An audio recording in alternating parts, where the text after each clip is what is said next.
Ողջույն 24-ի եթերում հետագիստն Էվես Նարեգալեսյան, այս բան ես հյուրընկալել եմ խորհրդարանի պատիվ ունեմ խմբակցության ղեկավար, հանրապետական կուսակցության գործադիր բամնի անդամ Հայկ Մամիջանյանին, պարոն Մամիջանյան, ողջունում եմ։ Եվ շնորհակալ եմ շատ հրավերս ընդունելու համար։ Պարոն Մամիջան, մի փոքր պատմական ռետրոսպեկտիվից սկսենք, հետո կասենք օրվա խնդիրներին 7 տարի առաջ այսօրը Մարիոթ հյուրանոցում տեղ ունեցավ Սերժ Սարգսյանի, այդ ժամանակ ես արդեն չեմ հիշում, վարչապետ չէ Սերժ Սարգսյանի, վարչապետ Սերժ Սարգսյանի եւ ընդդիմության առաջնորդ Նիկոլ Փաշինյանի հանդիպումը։ Գիտեք, հիմա անշուշտ ռետրոսպեկտիվ հեշտ է ասել, այսպես որ այնպես կներ եւ այլն, բայց այս տարիների խորքից ակնկալում եմ ձեր օբյեկտիվ գնահատականը ճիշտ էր Սերժ Սարգսյանի գնալը Մարիոթ հյուրանոց եւ հանդիպելը Փաշինյանի հետ, հատկապես որ հիմա կան նաև այսպես եւ մեղադրանքներ եւ գնահատականներ առայն, որ այդ հանդիպումը եւ մարտի 1-ի մասին հիշատակումը որոշակի առումով տրիգեր հանդիսացավ, որպեսզի փողոցում մարդկանց քանակը ավելի մեծանա։ Տեսեք, նախ սկսեմ մարտի 1-ի հիշատակումից, այդ նախադասությունը այն ժամանակ այդ քարոզչական դժոխքի մեջ մաքսիմալ օգտագործվեց Փաշինյանականների կողմից։ Բայց ես ուզում եմ, ես սրա մասին շատ եմ խոսել եւ եւս մեկ անգամ կխոսեմ։ Կետ առաջին, մարտի 1-ի հետ կապված ինչ արել են Փաշինյանեն քեզ 7 տարվա ընթացքում, որևէ աղերս չունի սպանությունների, բուն սպանությունների մեղավորներին բացահայտելու հետ։ Այսինքն, եթե իրենք համարում էին, որ արկա իրավիճակը բացահայտված ճշմարտությանը չի համապատասխանում, իրենք այս 7 տարվա ընթացքում ոչինչ չեն արել։ Ընդ որում ազգային ժողովի դահլիճում նստած է նաև զոհերից մեկի ազգականը, Տիկին Քլոյանը, որին հաճախ իրենք փորձում են օգտագործել քարոզչական նպատակներով, եւ ես դա մի անգամ ամբիոնից հենց Տիկին Քլոյանին ասացի։ Մարտի 1-ի ցույցի դեռևս ցերեկը դա կարող է պատմել միայն այն մարդը, որ եղել է այնտեղ, որտեղ ոչ մի կամերայի վրա այդ խոսակցությունը չկա։ Ժողովուրդը հավաքված էր Ֆրանսիայի դեսպանատան եւ այդ հարող տարածքում, արձանի եւ այգու արանքում։ Ես այնտեղ եղել եմ ու շատ լավ հիշում եմ։ Ես էլ դրա համար էլ պատմում եմ։ Եվ այսպես ասած առաջնորդներից ոչ մեկ չկար փաստացի։ Եվ ինչ որ պահի հրապարակի կողմից, եթե կհիշեք, գալիս են Փաշինյանը եւ եթե չեմ սխալվում Ստեփան Դեմիրճյանն էր հետը կամ Արամ Սարգսյանը։ Մինչեւ այդ եկավ Դավիթ Շահնազարյան։ Հա, չէ, ես ասում եմ մեծ հոսքով հրապարակի կողմից, բավական մեծ հոսքով եկան միացան մարդկանց։ Ու մարդիկ սկսեցին ծափահարել, ճանապարհեր բացված իր համար ու մարդիկ ծափահարում էին։ Փաշինյանը բառացի ասել է հետեւյալը. Ինչ եք ծափ տալի, քարեր ու փայտեր հավաքեք։ Շատ ափսոս, որ սա կադրերում ոչ միտեղ չկա։ Պարոն Մամիջան, դա ինչ կապ ունի իմ Հեսա ասում, հեսա, միան, այսինքն կետ առաջին, հենց իրենք եւ առաջին հերթին Փաշինյանն է մարտի 1-ի զոհերի առնվազն զգալի հատվածի մեղավորը։ Եվ նախագահի այդ օրը հնչեցրած նախադասությունը նկատի ուներ հենց դա էր իր մեջ պարունակում, որը հետո ոնց ասես փոխվեց։ Հիմա ձեր հարցին, բայց հասկանալի էր, չէ՞, որ այդ մթնոլորտում նմանատիպ արտահայտությունը ավելի ուղղակի մարդկանց Տեսեք, ես երբ որ դա լսում էի, ես ակնհայտ հասկացա այդ իմաստը, բայց հա, երևի պետք է հաշվի առնել, որ ոչ բոլորը այդ ժամանակ դա գիտեին, էյֆորիա եւ այլն եւ այլն։ Հիմա ձեր հարցինի պատասխան։ Ես իհարկե չեմ կարող նախագահ Սարգսյանի անունից հենց խոսել, թե ինքը ոնց է կարծում, բայց իրեն ճանաչելով ու իր դիրքորոշումները, մոտեցումները իմանալով ինքը կօգտագործեր եւ իր կառավարման ընթացքում դա ակնհայտ է բոլոր նմանօրինակ կրիզիսների հանգուցալուծումը փնտրելիս, որ ինքը միշտ փորձում է գտնել այն ճանապարհը, որը բռնություն, մարդկային զոհեր, մարդկային վնասներ չի ենթադրում։ Գիտեք, շատ հետաքրքրական է, որ մասնավոր ես չեմ մտնի, եթե դուք ինձ իհարկե չտանեք հետողությամբ ներ ընդդիմադիր պատմությունների մեջ այս եթերում, բայց այն մարդիկ, որոնք հիմա անդադար ասում են պիտի կրակեիք 18 թվականին, թեպետ հենց իրենք էին փողոցում, այդ մարդկանց զգալի հատվածը, օրինակ Սասնա ծռերի ՊՊՑ գնդի գրավման ժամանակ պահանջում էին գրոհ, պահանջում էին ուժ կիրառել։ Գրոհում նկատմամբ։ Իհարկե տերորիստների։ Այսինքն այդ մարդիկ զգալի հատվածը իրենց կրկնվում է։ Բայց նորմալ չի, պարոն Մամեջյան։ Ես չեմ ասում նորմալ է, աննորմալ է, բայց մենք տեսանք, որ հնարավոր էր մինիմալ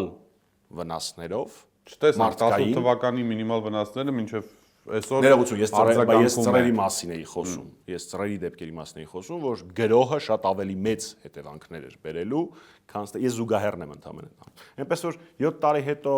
շատ բարդ է գնահատականներ տալը, իմ կարծիքով նախագահ Սարգսյանը միշտ գնում էր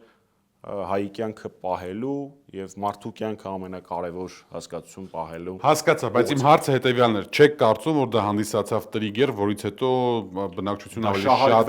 ավելի շատ ու մեծ քանակությամբ դուրս եկավ փողոց։ Պարոն Գալստյան, այդ թվում նաեւ դա, այդ թվում նաեւ Աբաջանի կեղծ պապիկ, այսինքն այսպես կարող ենք շատ երկար շարունակել, թե որը ավելի ազդեցիկ կլիներ լավ, պատմություն ունի պատմություն, խոսենք ապագայից։ Դա ապագայի չէ, ներկայից իդեպ պարլամենտում այսօր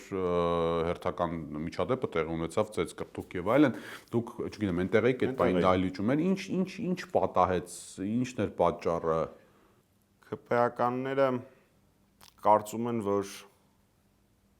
իշխանությունից հետո կյանք չկա։ Ու ըստ դրա շարժվում են։ Ես ուզում եմ իրենց բոլորին կհեկացնել, որ վաղ թե ուշ, Աստված տա վաղ, իրենք այլևս իշխանություն չեն լինելու ու վերադառնալու են այն կարգավիճակին, որը ունեին։ Պարոն ջան, դուք այս ընթացքում հիմա մարդկային կարգավիճակ, խոսքը բացարձակապես ֆինանսական կամ պաշտոնի մասին չի գնում։ Ես հիմա անձամբ դուք կամ եթե դուք չէ համենայն դեպս ձեր թիմակիցները գործընկեր են լայն առումով ընդդիմության մեջ բարբերաբար հիշեցնում են օրվա իշխանություններին, որ իշխանությունից հետո կյանք կա ու կարծես թե նաև այդ խոսույթը, որը որ տեղ-տեղ անցնում է նաև հիմա թեկնում եմ միգուցե դա ձեր պարագայում չի, բայց խոսույթի այդպիսի խոսույթը կարող եմ տեղ-տեղ անցնում է նաև սպառնալիքների մակարդակի, շատ դեպքերում կոնսոլիդացնում է օրվա իշխանությունների ներկայացուցիչներին որոնց համար նաև այն մարդկանց համար, որոնք ներողություն այդպես հանրային կերպարներ չեն, էլի, իշխանություն կորցնելը հետագա ճնշումների եւ անտեղ բռնաճնշումների բան է, այդպես հավանականություն է բերում, էլի, հավասարվում է դրան։ Ես կհամաձայնվեի ձեր հետ 2-3 տարի առաջ։ Սա անկալման հարց է, բացարձակ այստեղ ճիշտ ու սխալ պատասխաններ չկան։ Ես համարում եմ, որ այս պահին ԿՊ-ի թիմի ներսում առկա վիճակը ամենատարբեր գործոններով։ Կարող է ինչ-որ մեկի մոտ խղճի խայթ է առաջացել, հասկացել է ինչ է անում։ Կարող է ինչ-որ մեկը զուտ պրակտիկ հավատում էր այս ճանապարհին, հիմա հասկացել է, որ այս ճանապարհը խաղաղության հետ ոչ մի աղերս չունի։ Կարող է ինչ-որ մարդ առաջ կորցնելու բան չուներ ֆինանսական տեսանկյունից, հիմա ահագին կորցնելու բան ունի։ Դրդապատճառները ինձ բացարձակ չեն հետաքրքրում։ Բայց հիմա վստահեցնում եմ ձեզ, որ ԿՊԱ-ականները փորձում են գտնել պաշտպանություն, դեռ իրանք այդ պաշտպանությունը ստանում են Փաշինյանից, բայց ընդդիմության մեր բոլորի հայրենասերների պայքարի հաջողության հասնելու գրավականներից մեկը այն կլինի, որ այդ նույն ԿՊԱ-ականները այլևս չկարողանան այդ պաշտպանությունը շակերտների մեջ ստանալ ԿՊ-ից, այլ ստանան, այսպես ասած, կոնսոլիդացված, հավաքված ժողովրդից, եթե չեմ սխալվում, Ալյան Նարեկն էր հենց այս ստուդիայում։ Ասել էր, կա դեպք անդառնանք այդ impeachment-ի եւ ոչ impeachment-ի, բայց այստեղ հարցը ինչու՞մն է, երբ որ դուք ձեր խոսույթում համահարթեցնում եք բոլորին, այսինքն այն մարդուն, որը ասում է Արցախը եւ Ադրբեջանն է, Արցախ-Ադրբեջանը եւ վերջ, պայմանական, եւ այն մարդուն, որ ընդհանրապես կյանքում ձայն չի հանում։ Այստեղ նաև այդ մարդկանց հետ հետագայում աշխատելու բոլոր հնարավորություններն եք բացառում։ Եկեք փորձեմ բացատրել տրամաբանությունը, համեցեք, որովհետև նորից այստեղ ճիշտ պատասխան չկա, ընդհանրապես մոտեցման տարբերությունը։ Իմ ընկալմամբ, ինչ է ասում Փաշինյանը, իր թիմակիցներին։ Ժողովուրդ դուք կապ չունեք, ես մենակով ու հետս մի 12 մարդով, որ պատրաստ է ամեն ինչ ասի, վերցնում ենք մեր վրա հասարակական ճնշումը, դուք խելոք նստեք, երբ որ պետք է գա, կնոպկեն կսխալեք։ Այս տրամաբանությունից պետքա դուրս գալ։ Այդ մարդկանց պետքա բացատրել, որ տղաներ եւ աղջիկներ, տենց չի ստացվելու։ Յուրաքանչյուր մարդ պատասխանատվությունը կիսելու է։ Ոչ մեկ չի կարողանալու ասել, դե ես կողքի նստած էի, իմ համար աշխատավարձ էի ստանում ու վերջ։ Չէ։ Քանի դեռ դու հակառակը չես հայտարարել, չես դուրս եկել ֆրակցիայից, չես պաշտպան եւ այլն, միլիոն տարբերակներ կան դրա համար, impeachment-ին չես միացել, հա, տարբեր փուլերում դրանք տարբեր գործողություններ են։ դու շարունակում ես կիսել այդ պատասխանատվությունը։ Այնպես որ ես այս ծերից եմ գալիս, ոչ թե նույնականացնել, այլ հավասար իրենց միջև կիսել պատասխանատվությունը, որովհետեւ կլինեն մարդիկ, որոնք դրանից Հովիկ Աղազարյանը, որը ասել քաղաքավաճառը երբեք քաղաքական չի եղել, որ դուրս է եկել խմբակցությունից, կամ մյուսը Հակոբ Ես այդ երկուսից Ասլանյանը երբևէ ակնկալիք ճիշտ ասած չեմ ունեցել, իրան ինչ-որ զգալի հատված եղավ ընդդիմության, որ ինչ-որ պահի ակնկալիքներ ուներ նոր հեղափոխություն Պարոնաստայանի գլխավորությամբ ոչ մի վարքյան չեմ ունեցել որևէ ակնկալիք, որի գագաթնակետը իմ համար գլխավոր դատախազի միջնորդության քվեարկություններն էր, երբ որ իրանք գտնվելով նույն կարգավիճակում, ինչ մեր ֆրակցիայի падգամավորը քվեարկում են, որպեսզի մեր ֆրակցիայի падգամավորի անձեռնմխելիությունից զրկեն, որը չունի բացատրություն, հասկանում եք, դեռևս ֆրակցիայի անդամ հանդիսացող օրինակ Վլադիմիր Վարդանյանը գլխավոր դատախազին թե փակ նիստի ժամանակ, թե բաց նիստի ժամանակ ակնարկեց դա, որ սենց գործերով էլ չգաք պարլամենտ, ամոթա ջուր գործ է, իսկ իրանք որոշեցին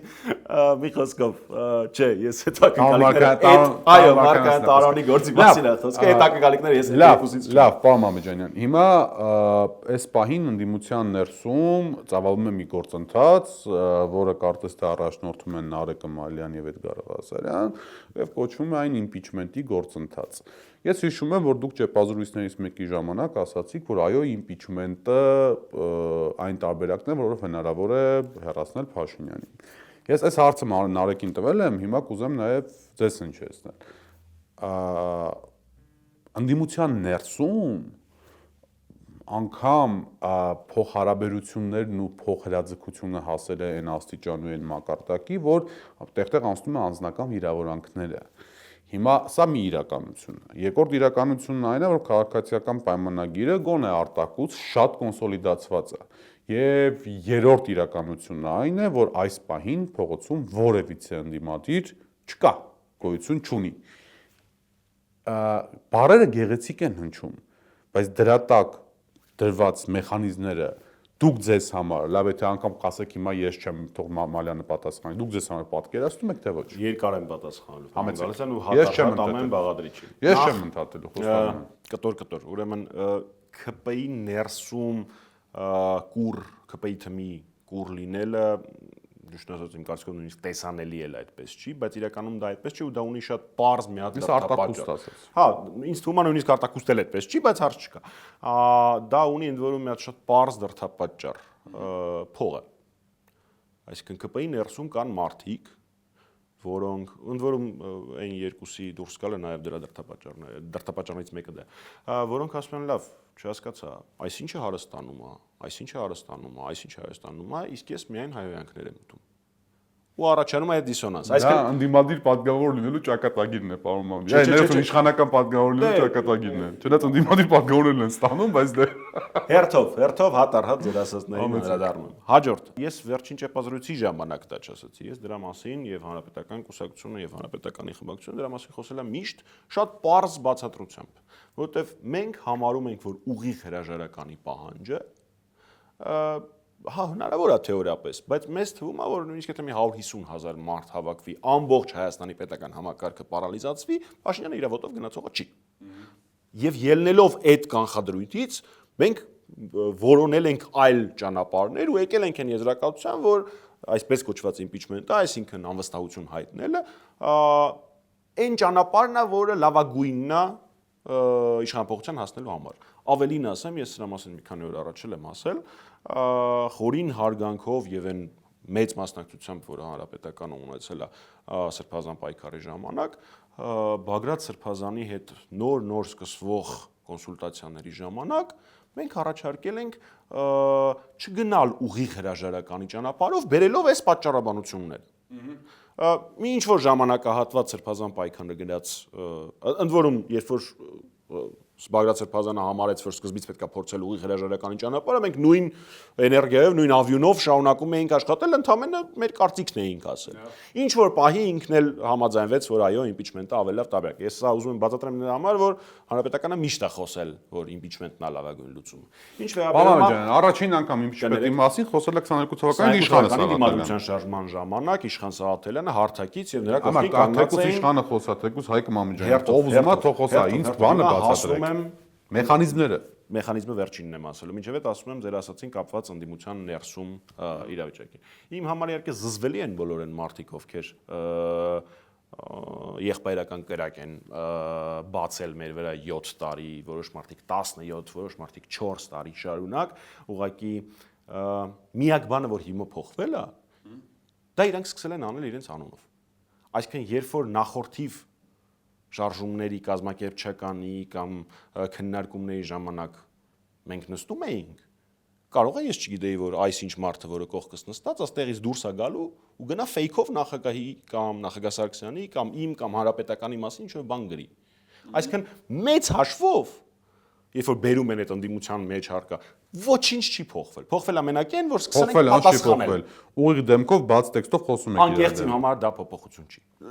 Իմ վերաբերմունքը այդ անհատներին չի փոխվել։ Կար, հավանականություն կար, որ այնուամենայնիվ կոնսոլիդացված ընդդիմությունը եւ այլն եւ այլն։ Իմ համար ոչինչ չի փոխվել։ Ես առաջ գիտեի իրանք ով են ու ով է իրանք փող տալի, հիմա էլ գիտեմ։ Հիմա անդրադառնանք մեխանիզմներին։ Ով է տալիս ամեն մեկը թող ես առաջարկել եմ սրանից հետո ոնց որ Facebook-ում է, թող ամեն մեկը եթեր մտնելուց վրան գրի paid by այսինչ, վճարված է այսինչի կողմից։ Facebook-ում որ տենց է շատ էլ լավ։ Հիմա անդրադառնանք մեխանիզմների։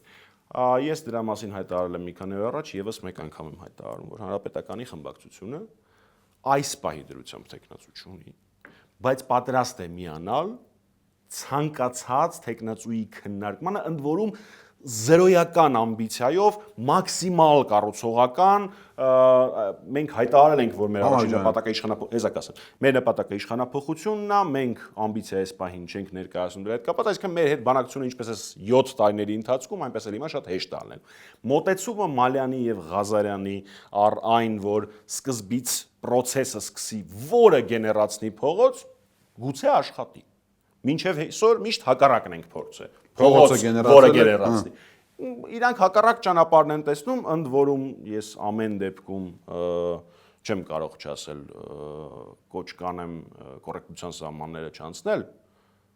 որովհետև երբեմն մեր ընդդիմադիր լինելու վրա նենց մարդիկ են կասկածներ հարտահայտում, որոնք երբ որ ես եւ իմ ընկերները փողոցում էինք 18 թվականին 20-30 հոգանոց ակցիաներով ոստիկանության դեմ մի քանի 100 հոգանոց, իրանք այդ ժամանակ աշխատում էին Նիկոլ Փաշինյանի հետ։ Դրա համար թող ամեն մեկը իր վերմակի գյորա իր ոտերը կներեք դուք այնպես կուզեի իմանալ սակտարկումը ուղղված հերացնի ինքը ով որ ուղղված է լավ հասկացավ, որովհետեւ յուրաքանչյուր մարդու համբերություն ունի սահման։ Բայց քանի որ իրանք հեչ որ հետաքրքիր բաներ են անում, թող հետաքրքրանան ճանապարհը։ Մինչև այսօր փողոցից impeachment տարբերակը փորձել ենք, ինչ որ արդյունքներ եղել են, այն ինչի համար անում էինք, չի ստացվել։ Գուցե ճիշտ լուծումն է impeachment-ը գեներացնի փողոց։ Այստեղ տեսեք, մեկ էլ տեսարով բանալնում, ախր ամեն անգամ երբ որ ընդդիմադիր որևիցե շարժում ձախողվում է, ամեն անգամ դա բերում է մի հատ հսկայական մեծ հիասթափության, ինչպես նաև կներեք այս բառին, բայց որոշակի ավանտյուրիստների կողմից այսպես ասենք մարգինալ ինչ որ դրսևորումներ ունենալու, հա։ Այո, ելի վերջից եմ գնալու, պարոն Գալստյան։ Բայց ես հարց տվեցի, ամենակարևորը։ Հիմա երբ որ դուք ասում եք, ախր գիտեք, Նարեկ Իմալյան հարցում եմ, լավ, ով է վարչապետի տեխնացուն, ասում է, այդ արդեն խորհրդարանական ընդդիմության գործն է։ Մեր գործից մեկը արդեն ասաց։ Հա, մեր գործը չի։ Հիմա այսօր Իշխան Սաղաթելյանը ասում է, որ մենք դեմ չենք impeachment-ի, մի անլրջացեք, եկեք նստենք խոսենք իրար հետ գործընթացը, հարցում ով ասում է, մի քանի հոգի կա վարչապետի տեխնացուն։ Այսինքն ուզում եմ ասեմ, որ կա օթում ինչ-որ մի հատ գաղափար, այդ գաղափարը ոչ մեկ տեր չի կանգնում վերջո։ Ոչ մեկ չի ուզում նստի ու բացատրի, թե ես ինչի մասին եք խոսում, ժողովուրդ։ Մի քանի կետով։ Առաջին կետ, ես այս խոստումը էլի մի քանի օր առաջ ասել եմ, եւս մեկ անգամ կասեմ։ Ես կարող եմ խոստանալ եւ երաշխավորել հանրապետականի ֆրակցիայի անունից, որ բոլոր հնարավոր գործիքները իշխանապողության օգտագործվելու են։ Հստակ հասկանում ենք, չէ՞, որ ինչ որ գործիք, ինչ որ պահի դու համարում ես գուցե այս պահին չաշխատի, բայց երբ որ արդեն էլ ժամանակ չի մնում, դու ասում ես ժամանակ չի մնում։ Գումարմանը։ Դիմաց ընտրություններ կա։ Չէ, չենք լսում իրար։ Այս գումարման ընթացքում բոլոր գործիքները ընդդիմադիր падգամավորը պարտավոր է օգտագործել։ Եթե դու 1 տարի առաջ ասում էիր, չէ, impeachment-ը այն գործիքն է, որը այս պահին որ օգտագործեմ երևի չի ստացվի, սպասի պահեմ, երբ որ արդեն մոտենում է ավարտին, այդ պահելը անիմաստ է դառնում։ Դա Ես հասկացա, բայց ես գործընթացը հանուն գործընթացի վրա եմ կասկածում։ Հերթով հասնում եմ դրան։ Մյուս կետը, որ մոռացա չկա, ընդհատեցիք, առաջ ես դες ընդհատեցի, երբ որ խոսում էի, դուք մոռացաք։ Այնուամենայնիվ, մենք որևէ խնդիր չունենք, մենք ես այդ տիտղոսային ընդդիմություն բառից զզվում եմ։ Մենք որևէ խնդիր չունենք, եթե process գեներացվի որևէ այլ վայրում, ավելին ասեմ։ Ես շատ խնդրում եմ մեր այն բոլոր քաղաքացիներին, քաղաքականապես ակտիվ, հասարակականապես ակտիվ քաղաքացիներին, որոնք ընթացքում ասում էին, այսինչը հարթակին է, լավ չի, այս հենց պետք չէր անել, փողոց փակել պետք չէր եւ այլն, հարգանքով եմ մոտենում այդ ամենին։ Եվ հիմա Մալյանին ու Ղազարին նկատի ունեմ։ Չէ, հիմա Մալյանին ու Ղազարին նկատի ունեմ։ Եվ շատ խնդրում եմ սկսել այն տարբերակով, որը իրենց կարծիքով ամենահաջողն է։ Չէ, դες չի լինում ախր։ Այդ որ ասում են ժողովուրդը թող դուրս գա։ Չէ, ժողովրդի մասին ոչ պետք է կազմակերպիչ ժողովրդի ես եթե շատիր եղակ, ես հատուկ ասեցի հասարակական եւ քաղաքական ակտիվիստներին։ Ընդ որում այդ ժողովրդի թիրախավորմանը ես ամբողջ կյանքս դեմ եմ եղել, որովհետեւ ինձ մի մոտ ծիծաղ են առաջացնում են քաղաքական գործիչները, որոնք ասում են, գիտեք, ես այս հասարակության հետ հեղափոխություն չեմ կարող անեմ։ Այս հասարակությունը տարեք չի, Բելգիայի հասարակությունը բերեք, տեսեք ինչ եմ։ Դες չի լինում ինգեր։ Լավ, հիմա այդ հասկանալի վերջը այդ իմպիչմենտը երբ է սկսվելու, ախր այդ անունը կա, անվանումը չկա։ Ես մի քանի անգամ արդեն ասացի, որ ցանկացած գործընթացին մենք համաձայն ենք։ Հասկացա, բայց այդ գործընթացին համաձայն լինելը պատասխանատվությունից դուրս գալը նշանակում։ Դուք արեք, մենք համաձայն ենք։ Բացարձակ պատասխանատվություն։ Եկեք անկեղծ Գիտեք ինչու եկեք անկեղծ մի հատ նախադասություն ասեմ ու անցնենք դրան։ Պատասխանատվությունից ես խուսափեմ, չխուսափեմ, բայց մեր եւ մնացած գործիչների տարբերությունը կայանում է հետեւյալում։ Սենց թե նենց կներեք ռուսերեն բառից համար սպրոսը մեզնից է։ 100%։ Որովհետև հանրապետականն է 35-ամյա կուսակցություն, որովհետև հանրապետականն է ապացուցել, որ ինքը ռադիկալ ընդդիմությունն է, որովհետև մենք ենք առնչվում քաղաքացիների հետ ու սենց թե նենց պատասխանը մենք ենք։ Եվ մի հատ ավելի կարևոր բան կա, իմպիչմենտի նախաձեռնողները հայտնի են իրենց առավել լոյալ վերաբերմունքով երրորդ նախագահի նկատմամբ ու հանրային ընկալման մեջ եւ քաղաքական դաշտում ընկալման մեջ այս գործընթացը երրորդ նախագահի կողմից որոշակի նույնիսկ եթե այլ մարդու մորտի կողմից լինի, մեկապատասխանատվությունը մենք ենք։ Հասկացա, բայց հիմա տեսեք, այ դրան է ուզում գա, էլի։ Ակնհայտ է, որ այս գործընթացում երբ որ սկսեցին առաջինը Հայաստան դաշինքի падգամավորների կամ Հայաստան խմբակցության նկատմամբ Մալյանը եւ Էդգար Ղազարյան քննադատությամբ հանդես գալ, հանրապետական ասած ես օքեյ եմ, հիմա ոնց որ կոպիտ ասած կա բան պայմանական ասած գաղափար ու այդ գաղափարի իրագործումը ամեն մեկը ասում է մենք այս բաժինը կանենք ու այլ գործ չունենք։ Չէ, ես դες բան չեմ ասում։ Այս հասարակությունը կարող գժվի ձեր ձեռը, ես բացարձակ այդպեսի բան չեմ ասում, ավելի ժողովուրդը կարող գժվի այս բաների ձեռը, էլի։ Չէ։ Ինչ թվում է 7 տարիների ընթացքում մեր թիմը, այսինքն հանրապետականը ապացուցել է, որ նույնիսկ այն միտինգներին, որի ժամանակ հարթակից մեր մասին էին խոսում, մենք մնացել ենք այդ միտինգին կանգնած, որովհետև եթե հանգարց գնայինք, կմնար խոսացողը կինը սիրածը։ Վստահ եք, որ սիրուհի ուներ։ Դե որ ասում եմ, գիտեմ էլ։ Ընդ որում, այս իմ պատասխանը, որ տեխնացուին մենք չենք առաջադրում, բայց եկեք քննարկենք, ցանկացած մարդ, որ այս տարիների ընթացքում մասնակցել է այդ բոլոր քննարկումներին, եթե անկեղծություն ունենա, կփաստի, որ երբևէ այնպես դեպք չի եղել, որ հանրապետականը որևէ հարցում ոչ կառուցողական վետո դնի։ Շատ է եղել դեպքեր, երբ որ մենք ասել ենք, գիտես ինչ, բայց հիմա ժամանակ կա թե չկա, լավը չի, բայց եթե բոլորը համաձայն են, մենք չենք լինի deal breaker-ը։ Ժամանակ չկար 18 թվականի ապրիլի 25-ից սկսած, պարոն Գալստյան։ 25-ից, դες 24-ը միշտ անցնում եմ, 25-ն եմ ասում, որտեղ դե մեր համար սուրբ օրը չենք անում։ Այսինքն, հա, իհարկե չկա, բայց չսխալվել 100% հնարավոր է մենակ մի դեպքում, երբ որ ոչինչ չես անում։ Իմ համար այդ ճանապարհը անընդունել է։ Տեսեք, ինչ եղավ, այս ընդդիմության մեջի այս կռիվ գալմաղալները այնուամենայնիվ այդ ճակերտավոր Սերժն Աբրել Նիկոլին տրամաբանությամբ, որ սկսվեց այս ամբողջ խոսակցությունները, սկսվեց էլի, դրանք 7 տարի արվում են, վերջը ավելի թեժացան եւ այլն, այստեղ այդ սյուներից մեկը գնալ հերթական ընտրությունների, թե չգնալ հերթական ընտրությունների, այս պոլեմիկան էր։ Հիմա մոտավորապես մի տարի 2 ամիս է մնացել հերթական ընտրությունների օրվան։ Ասածս ինչ է, որ Գյումրիի ընտրությունների հանգամանքը ձեզ որ հանրապետականը թիվ 1-ն է, որ ասում է ընտրություններով Փաշինյանին իր ղեկավարած վարչապետությամբ հնարավոր չի հեռացնել։ Ձեզ չապացուցեց, որ եթե ընդդիմությունը կոնսոլիդացվի կամ համագործակցի առնվազն, թեկուզ մի քանի տարբեր թևերով մասնակցի, ապա Փաշինյանին հեռացնել լրիվ հնարավոր է։ Էլի երկար է լինելու։ Լեգիտիմ ճանապարհով։ Համեցեք։ Կետ համար 1 առհասարակ ընտրությունների մասին քննարկում։ Նայեք, հիմա ընտրություններ, մի հատ հերթականի մասին խոսեմ, հետո արտահայտել։ Հիմա հերթական ընտրությունների մասին քննարկումները իմ համար անհասկանալի են։ Այսինքն մենք հիմա պետք է նստենք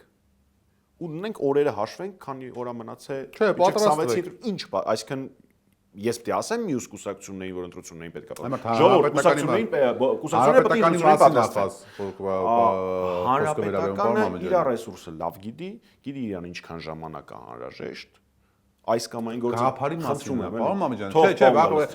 մանիպուլացնում ես, էլի ասածս։ Ես մեծ ձևակերպեմ, լավ, մի հատ նորից ձևակերպեմ, որպեսզի հստակ լինի։ Գաղափարը բաստակցել հերթական ընտրություններին եւ ամբողջ պայմանական ստավկան դնել նրա վրա, որպեսզի Փաշինյանին հեռացնեք հերթական ընտրությունների ժամանակ, հանրապետականի կողմից դրվում է կասկածի տակ։ Ոչ, ինչպես ոչ։ Հանրապետականը ասում է հետեւյալը. մինչև ընտրությունը հələ ինչ ասես ոչ թե կարա լինի, այլ պետք է լինի։ Okay։ Եվ եթե դու հիմիկվանից մտածում ես, պատրաստվում ես, եթե դու ունես 100 միավոր ռեսուրս, Okay։ դու ասես պատրաստվենք ընտրություններին։ Նշանակում է այդ 100-ից 10-ը, 20-ը, 30-ը, 100-ը նայած չգիտեմ ոնց, պիտի դնես այդ պատրաստության վրա, չէ։ Ես ասում եմ, չէ, եղբայր։ Մեր կուսակցությունը ասում է, չէ, եղբայր։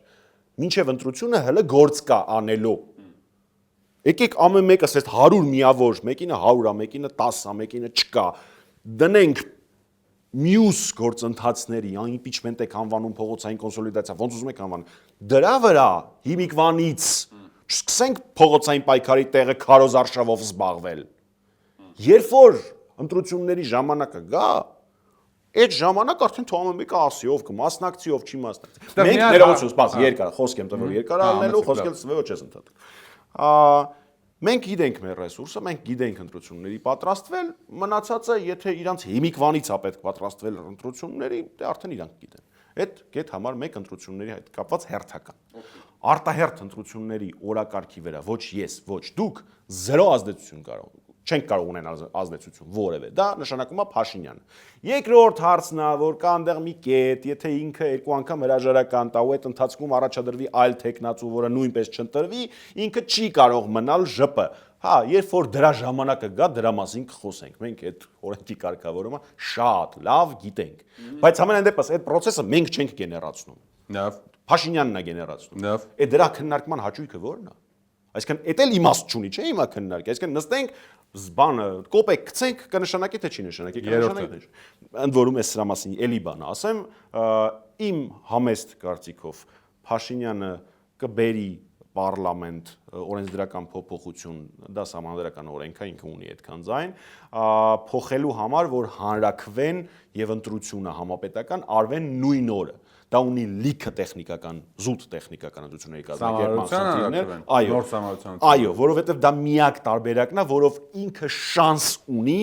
ապահովել այն ահռելի ցենզը, որը կա սահմանադրություն փոխելու համար 600 քանի հազար ձայն։ Ուրիշ ձև ինքը դա անել չի կարող, ինքը դա հոյակապ գիտի։ Ստավկանել ամբողջությամբ ամեն ինչ այդ օրվա վրա։ Այլ տարբերակ չունի ինքը, որովհետև սովորական օր հանրաքվեն հաստատ տապալվելու է, դա շատ մեծ թիվ է։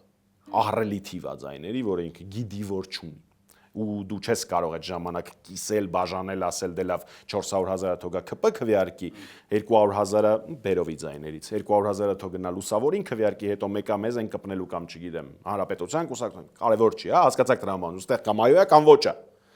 Ու այդ տեսանկյունից հանրաքվեն շատ բարդ է։ Ինձ ավելի ուրիշ բանը դա վախեցնում, ներողություն, դա վախեցնում է ուրիշ բանը, որ եթե մեր այսինքն երկու պարագայում մենք փակողում մեջ առաջին պարագայում Փաշինյանը արդեն բացահայտ ասում է որ մենք գնում ենք նոր սահմանության թե ժողովուրդը չընդունի նշանակում է դա նշանակում է դա Ադրբեջանին հնարավորություն հարձակվելու Հայաստանի վրա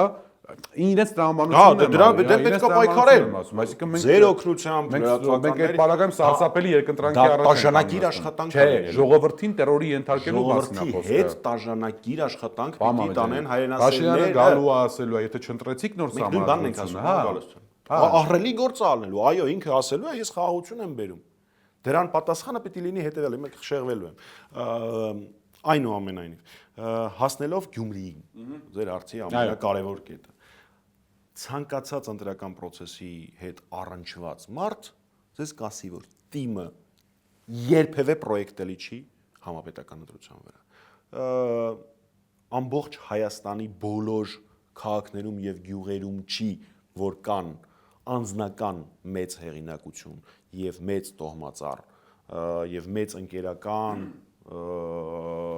միջավայր ունեցող տղաներ եւ աղջիկներ, ես այդ բառը չեմ օգտագործում, որովհետեւ դեպքերից մեկում խոսում եմ ընկերոջս մասին,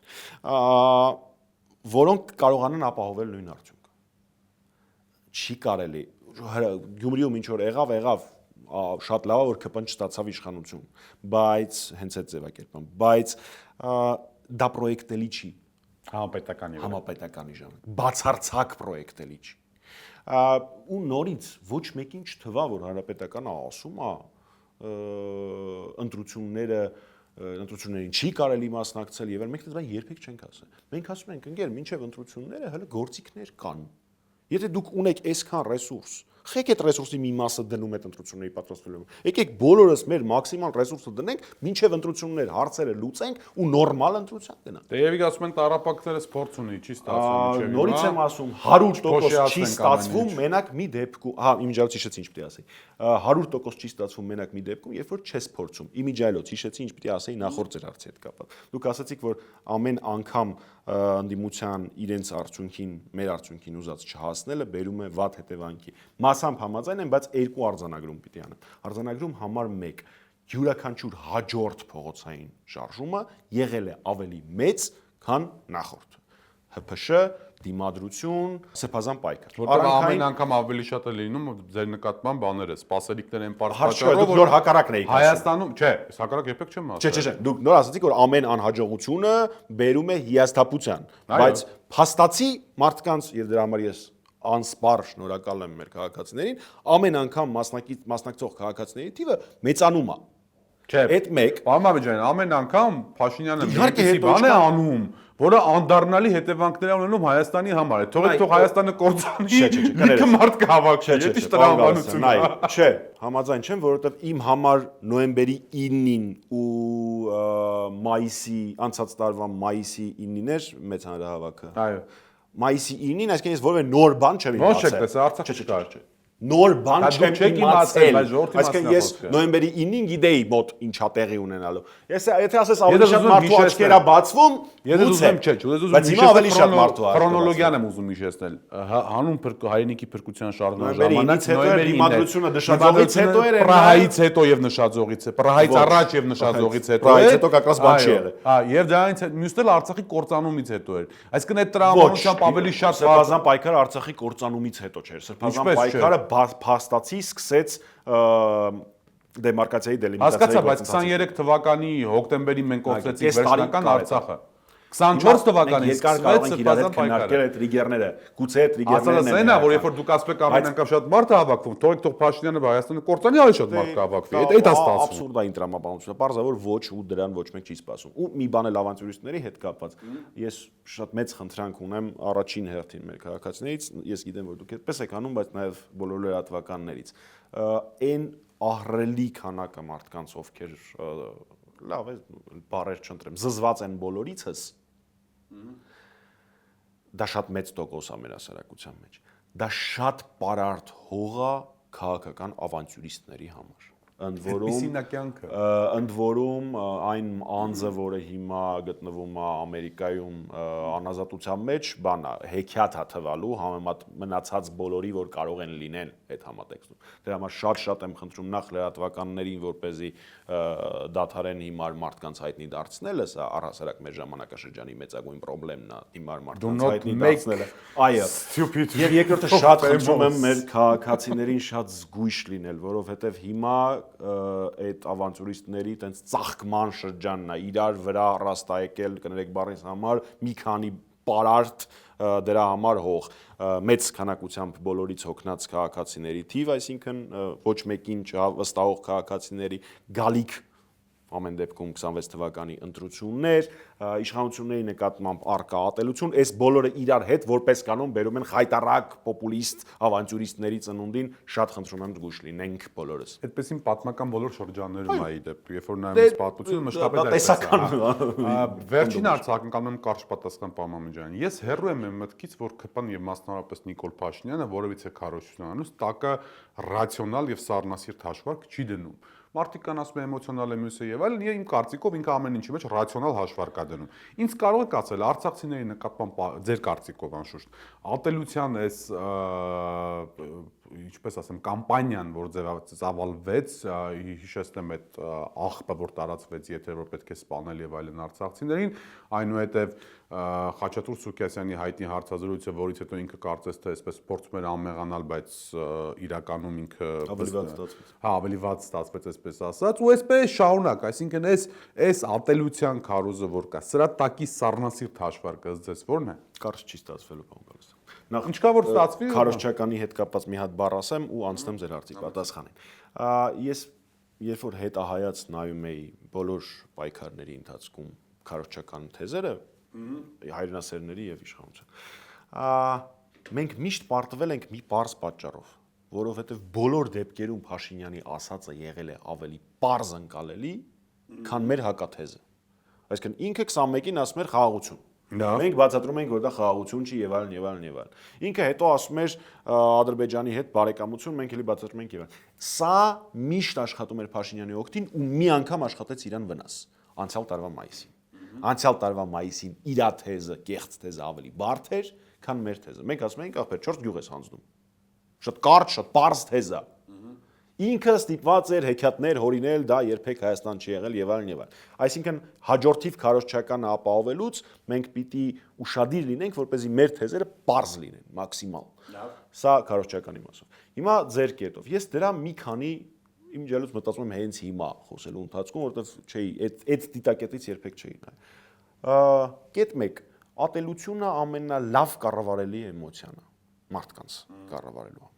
Լյումպենիզմը։ Այո, երբ որ դու ստեղծում ես ատելություն, ստեղծում ես ներքին թշնամի, դա կառավարելը ավելի հեշտ է։ Առաջին պատճառ, չգիտեմ պատճառներից որ մեկն է, կարծում եմ համադրությունը։